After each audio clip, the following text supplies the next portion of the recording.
Okay, so the big curtain comes down tomorrow on Western Cape's season, which has been, by all accounts, and from what we have seen, a very successful once again season that has just about to come to an end with racing tomorrow being a Derby Day and a few other supporting features, a couple of grade threes, a grade two, and a couple of listed features to look forward to. A warm welcome to our weekend preview of racing. We start off in the Western Cape, where it is 12 the off time to that first of 10, and don't forget you can get hold of our revered tipsters, that is Darren Burrows and Adele Marie, via our Twitter handle and, of course, our WhatsApp. That's our socials. Do get in touch anytime, and if you do need any personal contact, that is the way to get hold of them. Right, let's talk about the first exotic to get underway, and it is a trappyish start to the meeting itself with race one, a big field, but race two, slightly reduced in numbers. And does that make the task any easier? Good morning to you, Mr. Marie. Yes. How are you doing, Cecil? Very well, thank you. Good to see you guys again. Likewise. Thank you. Yeah, the opening leg of the Parpot's very tricky, Cecil. I mean, you could potentially go the field. You can make a case for each and every one of these runners. If you look at the Justin Snaith coupling, one would suggest or assume that Grand Funnykex opted to ride number 7 over number 1. So I don't know if you can read too much into that. Have a look at Fatal Gem's form line. She is 4 kilograms better off with Call Me Getrix and 3.5 kilograms better off with Rainbow Lorikeet. And it appears as if she's the stable elect because Louis rides her over Princess Izzy, which he rode last time. So I've put in number 5, Fatal Gem, and just the manner in which Rainbow Lorikeet has been finishing her races off in her recent starts, I'm of the opinion that she's looking for the extra.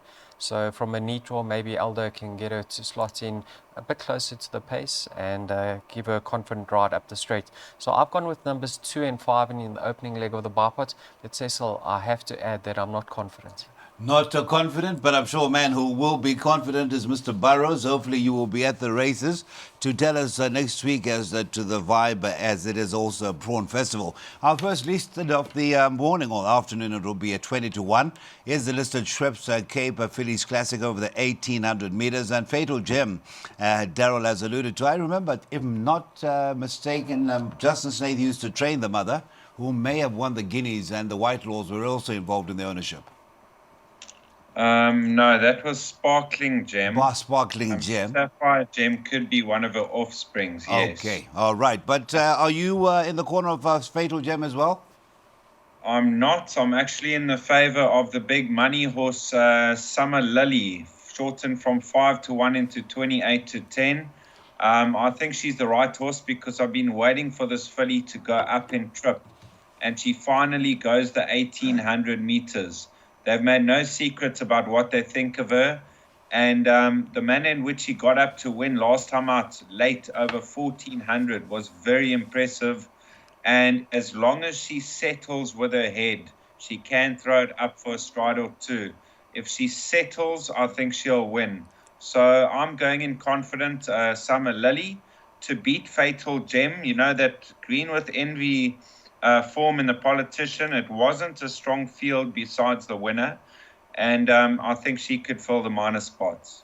Okay, so it is a 1 from 5 for Darren, and as far as Darren is concerned, it's Rainbow Lorikeet and a Fatal Gem in that first leg, and then it's 2 horses at the back that will be raced, and number 7, a 2, and a 9 to fill those 2 berths in that bipod. Off time, 20 to 1 to race 2. So our first graded feature on the afternoon will be race 3. This is the first leg of the PA, a City of Cape Town, a Cape of a Good Hope nursery. It's over the 1200 meters, and thus far throughout the card, we have had no scratchings come through. However, there will be a change of colour on the 8 of Vamp after a pleasing debut, which resulted in a win. Not bullish were the connections, but it's now in the colours of Team Valor, and Mrs. Vinasci and Mr. Anand Singh, those are colours of Team Valor International, quite familiar around the country. Right, so we'll start off with Mr. Burrows, the 8 Banff, now under new ownership. Were you impressed with that solitary run when making virtually all to come through and win? Yes, but I think this field is way stronger. I think he's going to struggle to go with the likes of One Stripe and Roman Agent. Now, let's start off with Roman Agent. I think he's a super horse. I think he's going to end up a very top sprinter in the Cape. And then touching on One Stripe, he couldn't have been more impressive last time out. I thought the 1,000 would be too sharp on debut, and it showed that. Last time out, he was a runaway winner by 6 lengths. You could question the field, but he couldn't do more than win as he liked. Winds of Change was interesting because he switched in at a crucial stage. He was flying at Roman Agent, so the Aussie runner can't be ignored either. 6, 9, and 10 to fight it out, and then Symphony in White could be anything. Yes, the much discussed Symphony in White after that maiden victory. And of course, we had discussed early in the morning with Daryl. We did the show, just the two of us, and we were talking about the relation, which is a Snow Pilot. Now, as far as Lion Rampart, as far as that is concerned, went off as favourite last time when was beaten by a Roman Agent. Any chance of turning that result around? Cecil, I did my selections last night and I submitted them. And this morning I logged on and I saw Lion Rampart's actually carded with blinkers. So I would have loved to have added him because I think the blinkers could assist him.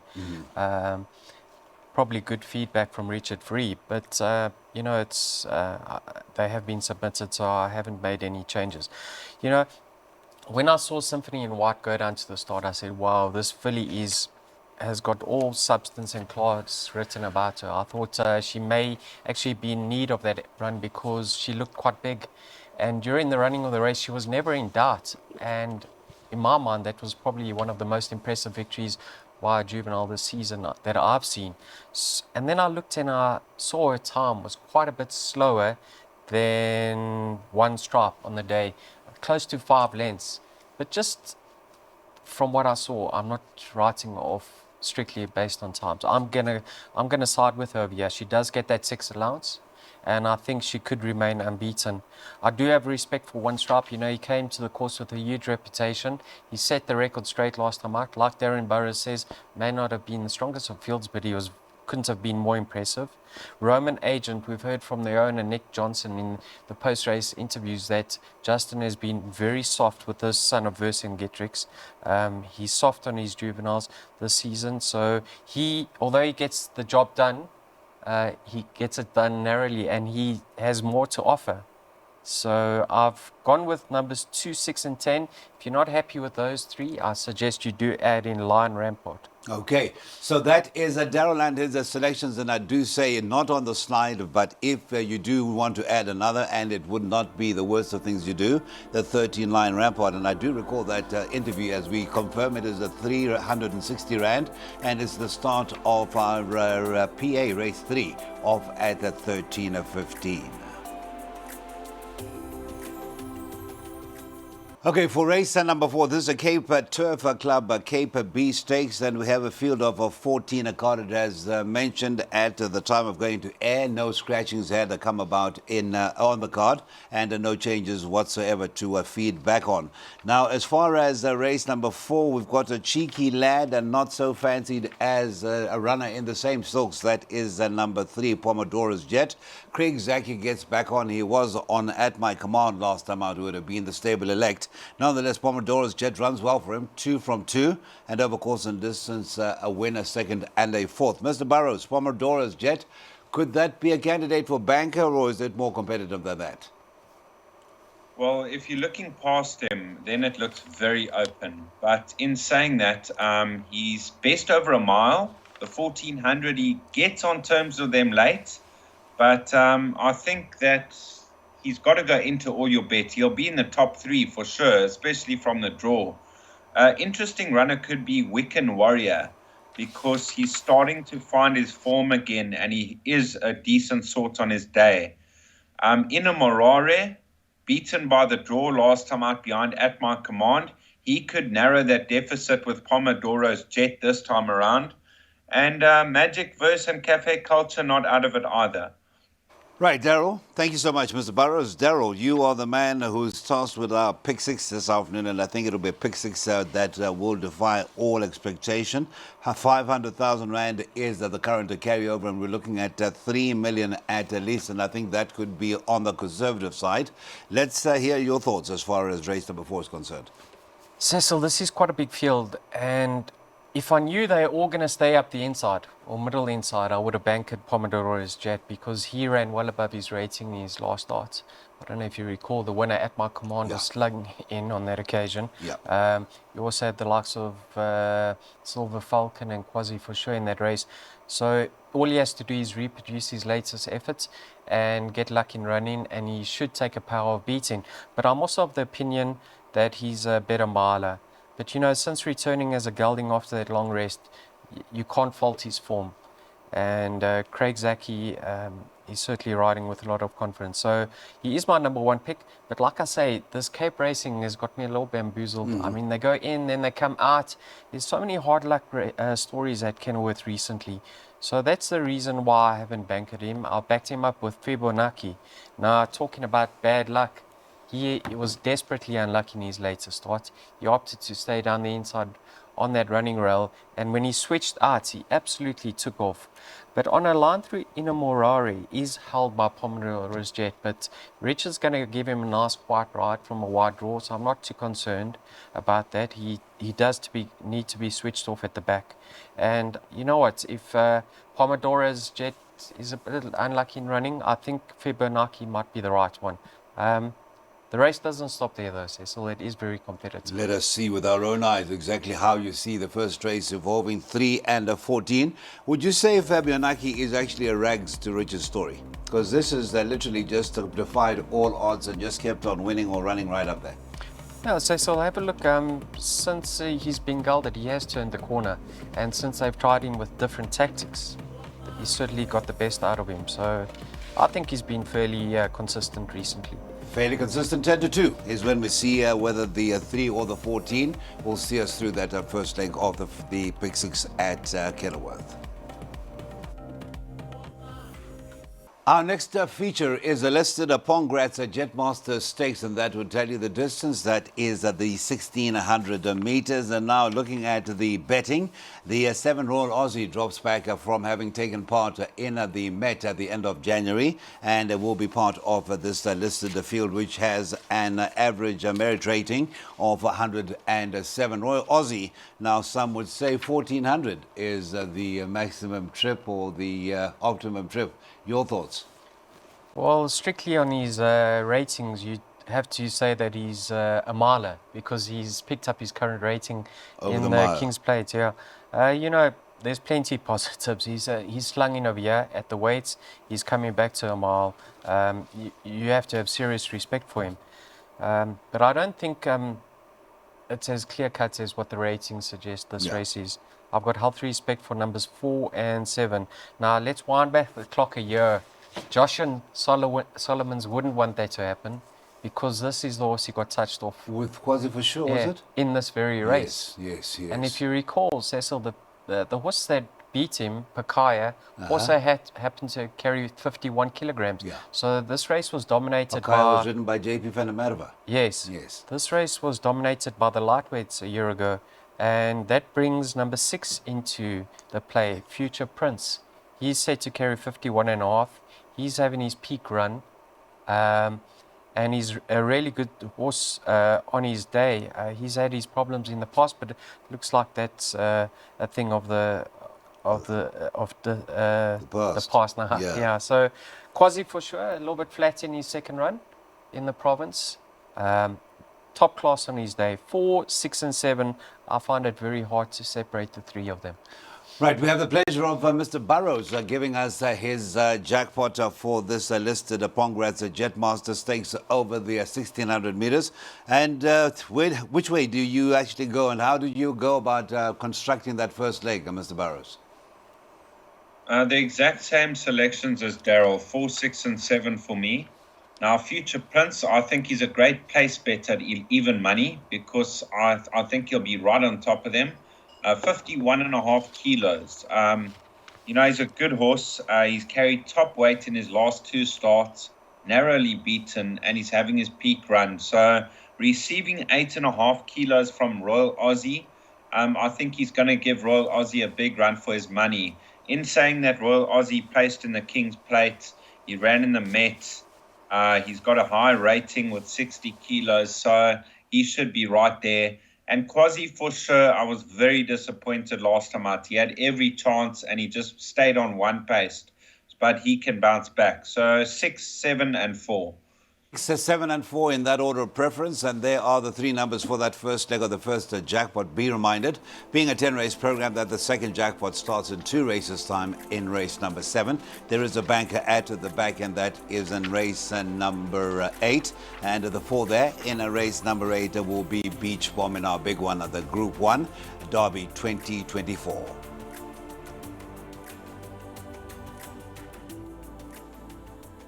All right, as we move on to race number 6, and we're 2 races away when we contest race number 6 from the big one, race number 8, at the 2024 renewal of the Splash Out Cape Derby that is over the 2,000 meters. But let's focus on a grade 3, Splash Out Prix de Cup over the 1,400 meters, and generally favoritism is shared with the numbers 2, October Morn, and 11, Mrs. Geriatrics, the last time to really make a splash, if you excuse the pun, in the Western Cape. Mr. Burrows, Mrs. Geriatrics, are you holding out any hope of a return to that 2-year-old form?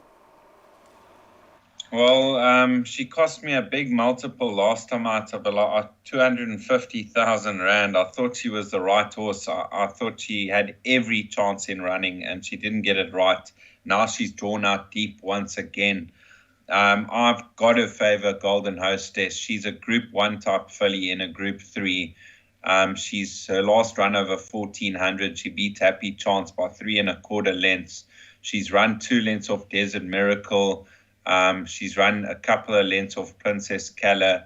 She's top class on her day, and she's a 1,400 meter specialist. So in double figure odds for me each way, Golden Hostess. Thank you very much. And of course, we mustn't forget that run in the Derby last year when beaten by that length and just over a length by Peach Thackeray. This is Golden Hostess. Not the Derby. That was the, not the Derby, the Phillies Guineas, rather. Yeah, it says Phillies Guineas. I'm got the Derby in mind. I've seen this filly move gingerly down to the post before. She doesn't really have the best of strides, and maybe that's a reason why Aldo's opted to take the ride on Miss October, because on form, one has to believe that Golden Hostess is... October Morn, sorry.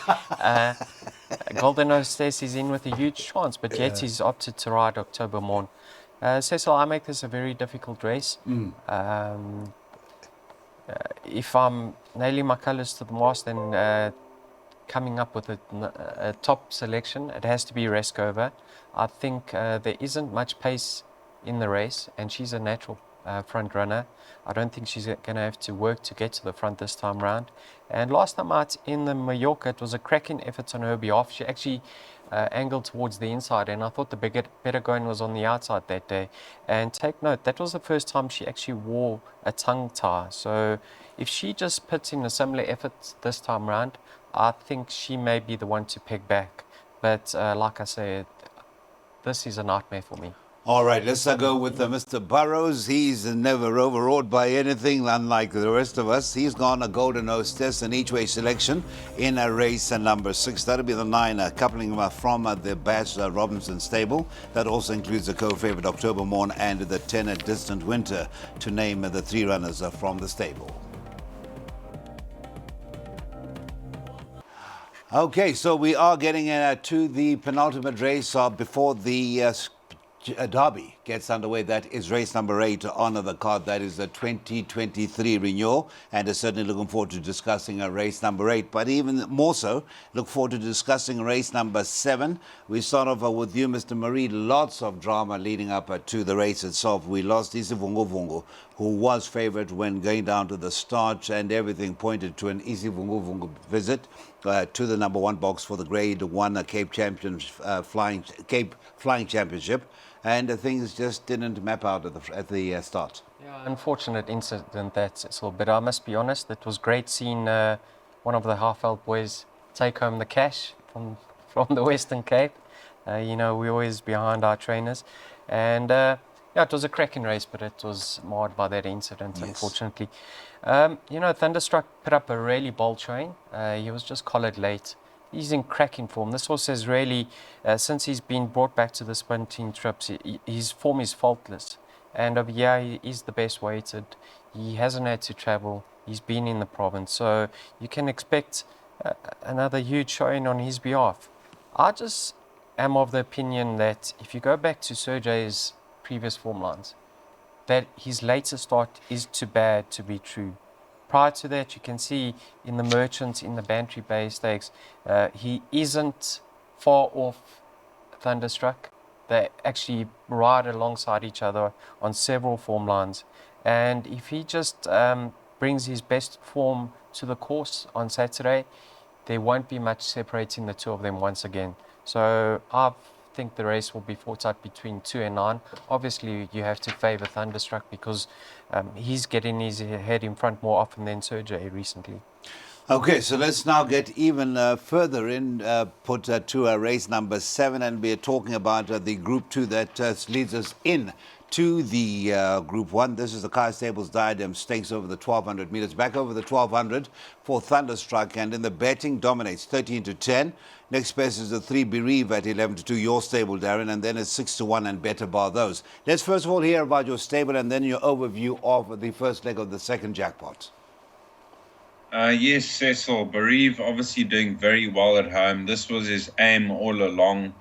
He won this race last year, beating Gimme a Prince. That was a cracking victory. And his preps have been good. I thought third to Thunderstruck, then beaten under a length by Thunderstruck, flying up behind Dice, beaten a length over 1,000 meters. And now he goes his favorite track and trip. So Bereave's got to be the horse to beat in this lineup. Thunderstruck will be right on top of them. He's consistent. When he beat Sergey over 1,100, Sergey moved up to him like with a double handful, and Thunderstruck just found another gear. But there's not going to be much separating them once again. And Cosmic Highway actually beat Sergey in the Merchants. So you got to bring him into the play, but he is worse off at the weights. So Bereave, nice each way bet, more of a place bet for me at around 12-10. Thunderstruck and Bereave to fight it out, followed by Sergey. Right, you are giving us a jackpot. Let's confirm your numbers. So it is a 1, 2, 3, 4, 9, 10. Just worth naming those. It is the Evergreen Rio Karari, the 2 Sergey, the 3 Bereave, 4 Cosmic Highway, the 9 Thunderstruck, and the 10 Future Variety. The pool closes with the running of race number 7, and that's at 15.35, an outlay of 612 Rand. Okay, so 2023, this time of the day leading up to the Derby itself, we were looking at Nick Johnson, but not the horse that eventually came through to win. It was Mr. Pierce Stratham doing what he's done throughout his career, coming through to be the party pooper on a horse that became the sensation right up until a few weeks ago. That is See It Again. Are we going to get another star born out of race number 8 this year, Mr. Burrows? It is the 2024 renewal of the Splashed Out Cape Derby. Well, Cecil, the 3-year-olds in Cape Town haven't quite set the tracks like the ones in Joburg, like Sandringham Summits and the Main Defenders and the Gimme and others. But in saying that, this filly Beach Bomb is top class. She won the Guineas from an impossible position.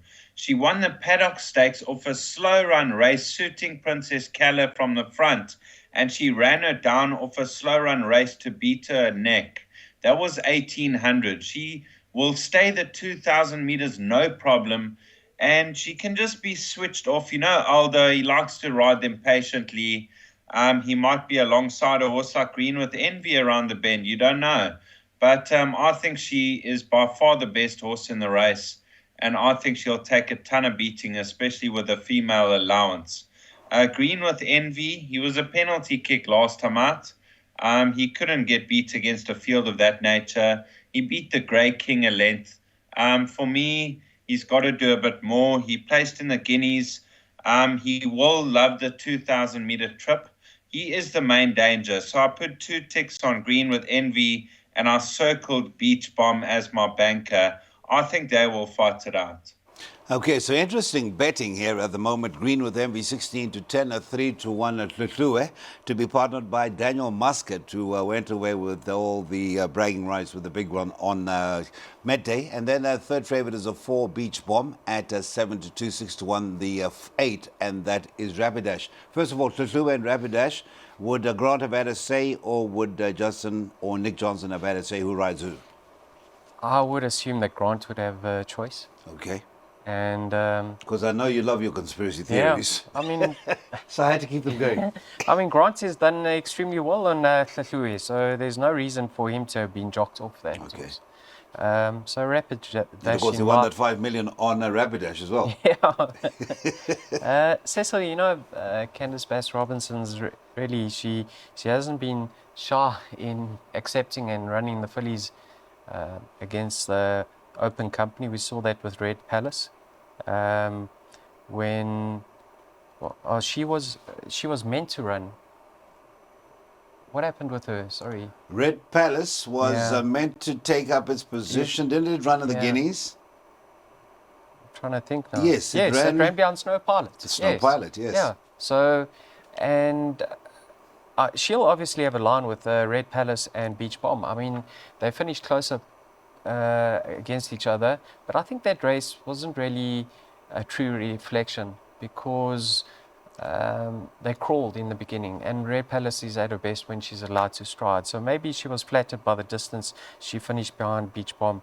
But yeah, she is absolutely slung in with Beach Bomb. If you strictly have a look at the ratings, one has to believe that Beach Bomb is the right horse. But Green with Envy, I know Darren says he didn't beat much last time out. He didn't. But it's never easy given your counterparts weight. He gave a lot of weight all round. He gave them starts, and he gave them a hiding. I mean, another 200 meters, he would have beaten them out of sight. Yeah, it was a horse that went into the Politician Stakes in need of that run. There was no doubt there was meat left on the bone. And being out of a Galileo mare, I think he's crying out for the extra. In a small field, he won't be too far turning for home off the pace. And I'm siding with him as the right horse. I do have respect for one other, and that is the filly Beach Bomb. All right, let us confirm Mr. Burrows' selection for us, and that is for race number 7. Now, stick with Darren, and you will fill your boots, provided all goes according to script. Beach Bomb, currently at 7 to 2. Jump in now. Jump in as soon as you see this preview and get as much and as close to that 7 to 2 as you can. That is for the big one on the afternoon, race number 8.